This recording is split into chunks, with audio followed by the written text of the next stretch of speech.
Sa pere ke gen.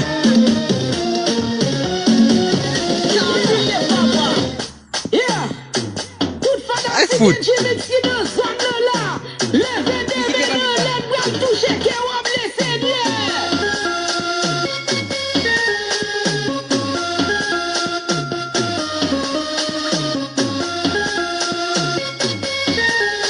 Oy. FB oui papa.